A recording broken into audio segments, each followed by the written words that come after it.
All right, if you just joined us, there's still Journalist Hangout. I still have Tony YJ right here and BKO. Let's move straight to our next conversation.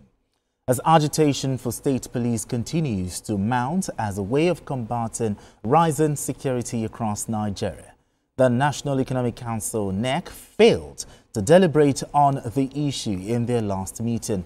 The council, chaired by Vice President Kashim Shettima, comprises the 36 state governors, the Minister of the Federal Capital Territory (FCT), the Governor of the Central Bank of Nigeria (CBN), the Attorney General of the Federation, and other top government officials.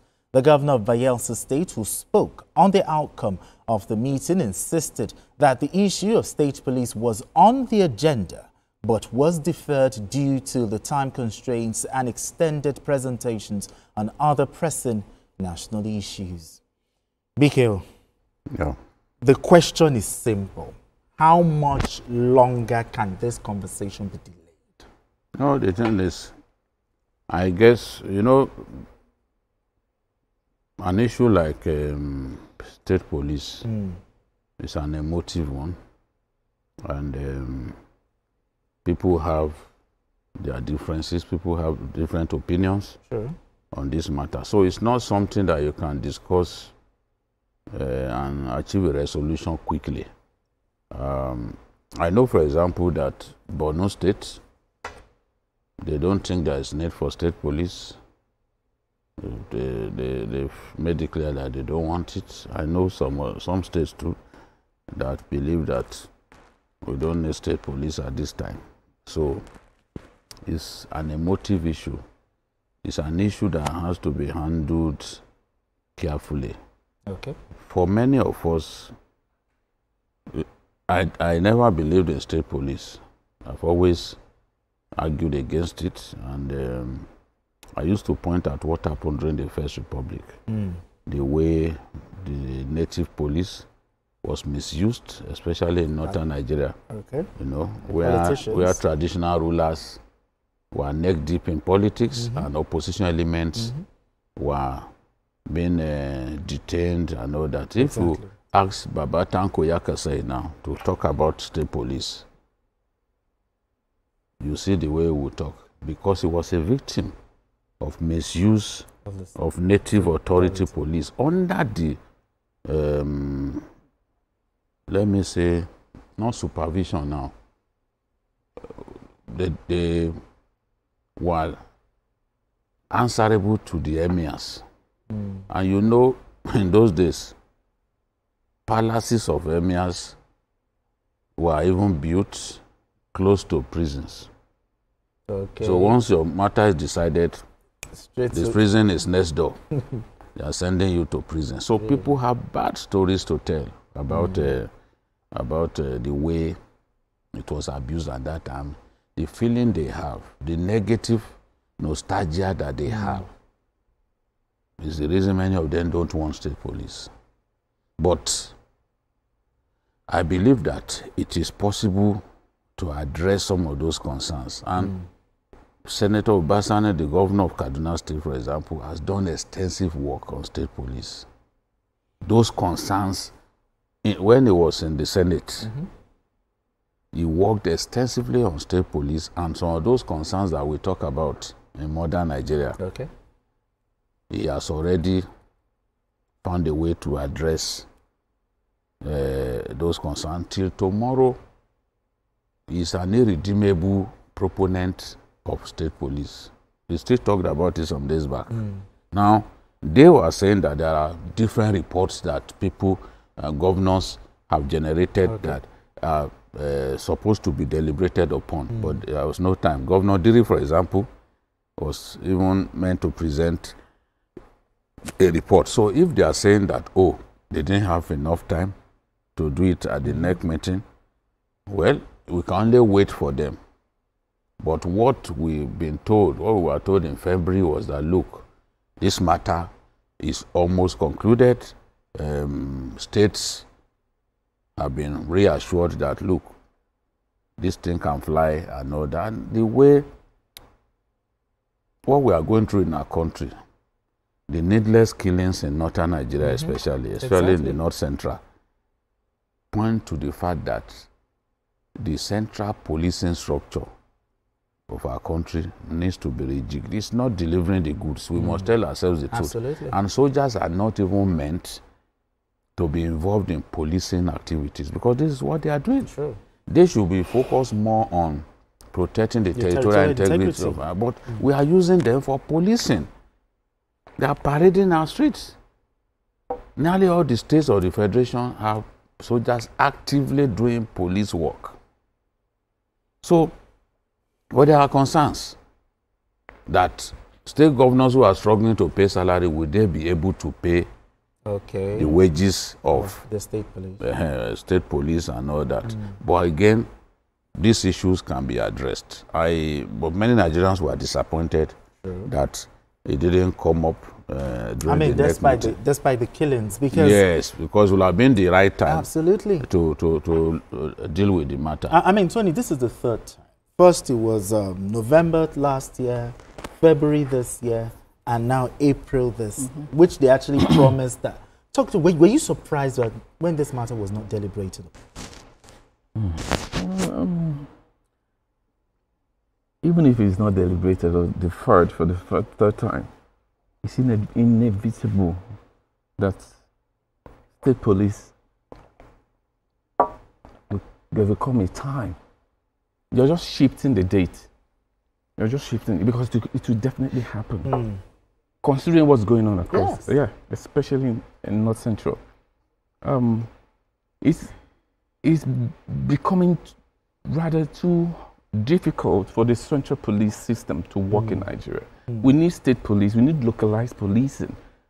States, even local government level. We can do it. But the idea is committed to community police. Yeah, if we are committed to it, we can do it. In view of what's going on, this is even the right time to talk about it. See how we can start implementing it. Maybe even if gradually. We can start from the local level. Yes. And then gradually come up. We know the fears. These are things they can walk around. Absolutely. And see how we can correct it. That it has happened before doesn't mean it can happen. It can happen again. I listened to Governor Abdullahi Sule of Nasarawa State. He said 35 governors are ready. They are in support of it. So we're looking at just one governor or one state not in the fold, which means they are ready. So whatever is holding it, which means majority. So it tells you that this is the time. So whatever is holding it, they need to look into this. It's because people cannot be dying every day. Exactly. When we know the solution. Exactly. These things are happening within our localities. So it's easy, very easy for local policing to put these things in check. When we have local police at the local government level, for instance, people can come into a full local government, commit crime and disappear. Absolutely. So it takes the people there to do it. This same thing applies to state. Before the federal can come in, I think it's something we definitely need to look into. Seriously. Okay, let's also talk about another thing NEC also deliberated on. They gave their support, for modern ranching. They said it will stem the tide for farmer herder crisis. Your thoughts on this? Yes, we've always demanded for that. There's no need for cattle to be roaming freely and eating up people's crops. There are disturbing videos of herders harvesting people's cassava and feeding to their cattle. I mean, these are not, people behave like this are not human beings. Because somebody's hard work, a whole year's work, a whole farming season's work, you go into the place, so unfeeling, you harvest his crops and feed to your cattle. And later when they poison this cattle, you start taking people's lives. You've ruined their lives. You've ruined the hard work that farmer put into farming for that year. And you are a threat to food security. Absolutely. You are a threat to food security. These are the things that drive up prices. When people can't access their farms, when people can't harvest their crops freely, it's not a global warming alone that is impacting on farming. There are so many factors, including what the criminal herdsmen are doing. So I believe that we need to look, I always talk about Rwanda, for example, that look at what Rwanda has done with livestock farming. It's a big money spinner for them as a country. We are in position to be able to do that. Uganda is also trying in livestock. Well. But BK, hold that thought. We have Benga calling in from Abuja. Benga, let's talk. Good evening. Good evening. Good evening. And good evening, the publisher there. Good evening, the namesake of our uncle. Yes, yes, thank you. I'm one of the numerous Nigerians who are really disappointed that the governor could not deliberate on the issue of state police. Because I've seen it severally that, look, the solution to banditry, kidnapping in Nigeria is state and community policing. Number one, within intelligence. And this kidnapping mostly are happening in rural areas, not in major cities like Abuja, Wuse, Maitama, or Lagos, Ikeja, something. And when it happens on the road, it's at a place where even to get the security forces near to get there will take hours. Then you have community or state policing, the first line of defense, and also there will be, you gather intelligence on the movement of the kidnappers or bandits. Bandits will ride a motorcycle for hours within the bush and nobody stopped them. Remember the time they kidnapped about 300 students from Kaduna, carry them to Sanfra. Nobody could stop them on the way because our forests are porous, no forest guard, nothing. I mean, if you have state or community policing, from there they will form the forest guard. Okay. And then they will keep our forest inhabitable for these bandits. All right, thank you, Benga. People are kidnapped yesterday. Thank you very much. Appreciate you. Now, how do we now make this work? This modern ranching. What should the government be doing? That's what we're saying. You know, I was trying to round up.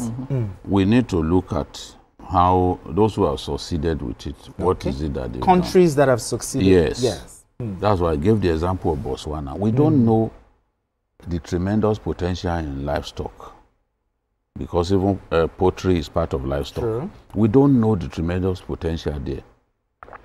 When it comes to livestock, for example, Yobe State is the best in Nigeria in terms of cattle breeding and all that. They are number one. But there is no state in Nigeria where you can do cattle breeding on a big scale. The weather is a big help to us as a country. Okay. The volume of rainfall that we enjoy, people can only dream of it in some countries. For example, in Australia, a big chunk of the country, it never rains at all. A big chunk of the country of Australia, they don't experience rain at all. So God has been good to us. All we need to do is use the potential at our disposal.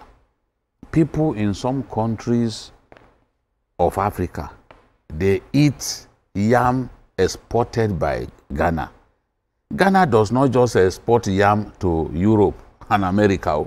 Within the continent of Africa, they are exporting, Ghana is exporting yam. We are a far bigger producer of yam than Ghana. We cannot export. Really and we cannot export it. How do I explain that? How do I tell that to my children? How do I explain to my children? Today's children, they ask questions a lot. The big embarrassment for you is when your son has a question and you don't have an answer. How do I explain that? That a country that is an inferior producer of yam to us doing well. is doing well, making good money from exporting yam. Okay. So this potential is there. I'm happy with what NEC is trying to do with livestock farming, with cotton, textile garment development board that they've created, and the green imperative project, you know, which will have offices here and there across our country. So we are moving in the right direction. Absolutely. We need to take agriculture seriously, and I can sense that that is how our leaders are thinking. All right, let's move straight to